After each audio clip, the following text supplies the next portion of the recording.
Hi guys, welcome to my vlog, Bokbok Vlog.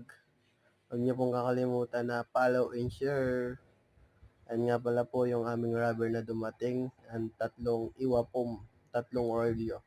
At ayan nga pala po yung aking partner na si Kuya James. Yan nga pala po yung flexible na dumating na D8. Yan nga pala po, marami din palang dumating yan. Ang bilang po niyan, nasa 50 piraso. Samahan niyo ako, total ko kayo sa loob ng aming bodega. Yan nga pala po yung aming fiberglass. Yan, napakalinis guys. One way. At dito natin nilalagay yung rubber sa loob. Diyan guys.